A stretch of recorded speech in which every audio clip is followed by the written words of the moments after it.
공무원 강사 전한길입니다. 두 번째 영상으로서 제목 그대로 대한민국의 위기, 사법부가 초래했다, 이런 제목으로 영상을 준비했습니다. 지금의 이 위기가 사법부 때문이라고 의아해하시겠지만 한번 여러분들께서 들어보시고 판단해 주시기 바랍니다. 우리가 어릴 때 너희 꿈이 무엇이냐라고 물으면 여러 꿈이 나오지만 그 중에서 나는 대한민국의 판사가 되고 싶습니다. 그래서 억울한 사람이 없도록 공정하게 재판해주는 너무 멋진 그런 판사가 되고 싶습니다. 이런 꿈을 많이 꾸었지 않습니까?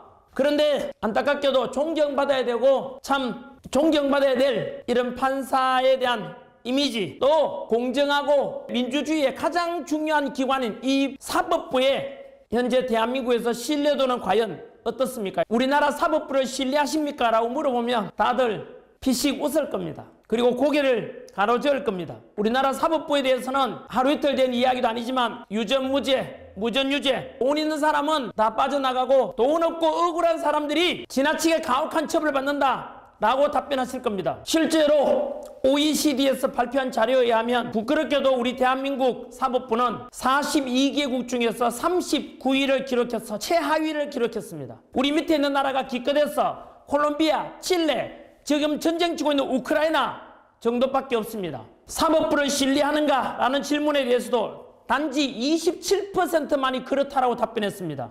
선진국에서 보통 사법부에 대해서는 최소 50% 이상의 신뢰를 가진 데 비하면 너무 초라한 점수 아닙니까? 이게 2015년도 통계니까 10년 지난 지금 아마도 그 신뢰도가 더 떨어지면 더 떨어졌지 결코 올라가지는 않았을 겁니다. 얼마 전 제가 고등법원 판사를 지낸 분 만났는데 한번 여쭤봤습니다. 정치적인 판결 이런 거에 대해서 너무나 좀 모든 국민들이, 대다수 국민들이 신뢰할 수 없는 그런 판결이 많이 내려지기도 하고 어떻게 생각하십니까? 여쭤보니까 그분 역시 같은 판사로서 참 부끄럽다고 했습니다. 몇몇 정치 판사들이 전체 사법부를 욕먹이고 있다는 말씀도 덧붙였습니다. 실제로 여러분 인터넷 가서 검색해 보십시오. 판사 비리, 법조 비리, 사법부 비리 검색해 보시면 자료들이 너무나 많이 뜹니다. 대법원장을 비롯해서 대법관을 지낸 분, 그리고 부장판사, 현직 판사의 비리, 이런 이야기들을 보면 참담할 겁니다.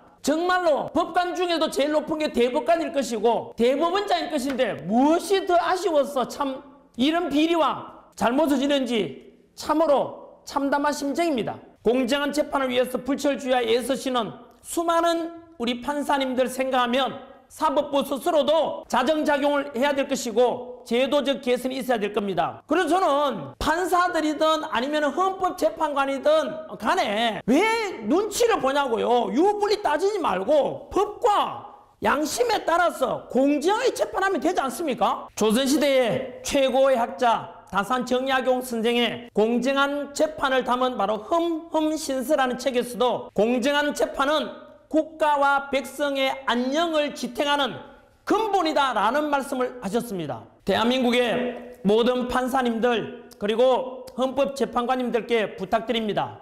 아시다시피 초등학생도 다 아는 거 아닙니까? 민주주의의 근간이 되는 삼권분립, 입법부, 행정부, 그리고 법에 대해서 제대로 심판하고 판결하는 바로 사법부, 그리고 독립기관인 헌법재판소가 있지 않습니까? 엄연하게 행정부와 입법부에 대등할 만큼 독립되고 그런 권위를 가지고 있습니다. 당연히 정치 눈치 볼 필요가 없지 않습니까? 좌고우면할 필요가 없지 않습니까? 오직 법과 양심에 따라 공정하게 재판하면 되지 않습니까? 지금 현재 대한민국 모든 국민들이 사법부를 바라보고 있고 헌법재판소를 바라보고 있습니다.